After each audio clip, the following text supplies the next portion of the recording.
Hey, welcome back. So the food of the Horn of Africa has a special place in my heart. One of my first videos that I ever made about 5 years ago was the Ethiopian version of doro wat, and to this day it's one of my favorite dishes. So I'm happy that I am returning to that part of the world to make Tsebhi, a spicy beef stew from Eritrea.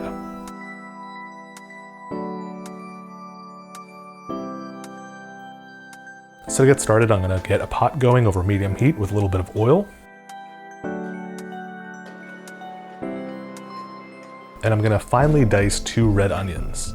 You want these diced as finely as possible so that as the stew cooks, it all kind of breaks down and you don't have any texture to the onions. It's just sort of part of the stew. So go ahead and dump those in, and we're gonna saute them for about 10 or 15 minutes until you get a little bit of color on them. You really just want the beginnings of a caramelization process, and that's part of why it's minced so finely as well. A lot of the water will come out of the onions right at the beginning, and rather than taking on a whole lot of color all at once, it'll take a little time to build up.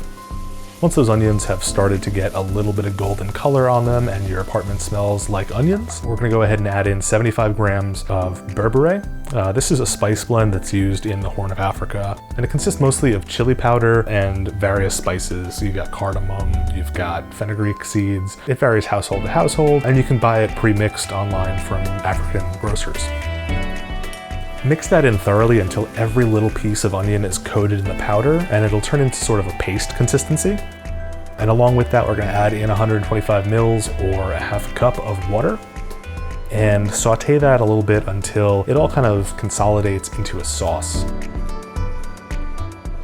All right, now we're gonna add in a large 28 ounce or 800 milliliter can of pureed tomatoes. And be sure to rinse out the bowl with a little bit of water and toss that remainder in the pot as well. This will thin out the sauce so that as it cooks, it won't reduce too much. Mix that all in. We can season that with a few pinches of salt and a few cracks of freshly ground black pepper. Now we're gonna bring that up to a simmer so that little bubbles start popping up to the top. Cover it up and we're gonna let it go for about 30 minutes. After 30 minutes, the liquid should have come out of the tomatoes and it should be a little bit more smooth and watery. And at this point, we're gonna add in about 1 kilo of diced up beef. If you've got a bottom round, it's got a nice amount of fat marbled throughout. I'm gonna cut that into 1 centimeter cubes.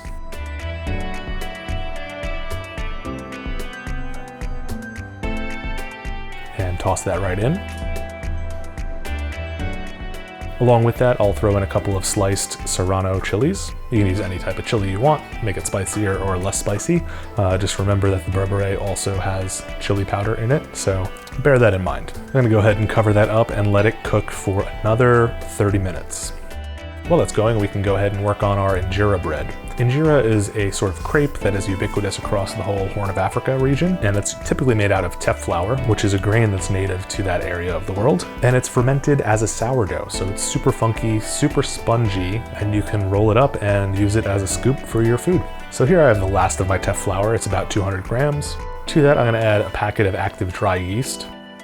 Now, traditionally households would take a little bit of their previous batch of batter and add it into their current batch. But this is my first time in a long time making injera, so I'm just gonna start it with some yeast. On top of that, I'll add about 300 milliliters of water. Give it a good mix.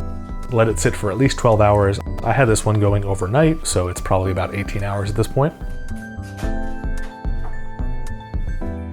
If it's looking a little thick, feel free to add a little bit of water to it. I realized after the first one it was a little bit too thick. Now regardless, I had trouble with this. I tried my skillet at first because it is induction friendly and so is the cooktop that I use to film these episodes. Unfortunately, my induction cooktop does not heat across a large area. It's really just the very center of the pan, so the edges were not getting cooked. So I moved over to my terrible electric range with a crepe pan, and I was still having trouble, but the good news is it tasted good regardless, so your mileage may vary. It may take quite a bit of experience to make a perfect injera.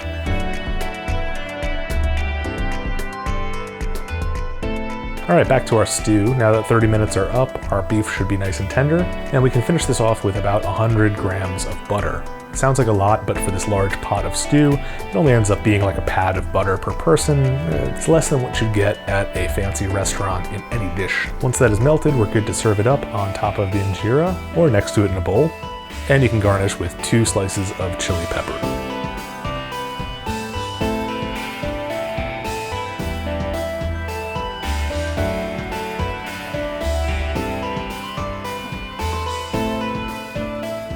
So the main flavor notes I'm getting out of this are from that berbere. It's earthy, it's spicy, it's quintessentially Horn African, and the tomatoes and the butter are serving to both round out those flavors and amplify them at the same time. So it's both robust and nuanced, if that makes any sense. So given the limited number of ingredients, I definitely recommend you give this one a go.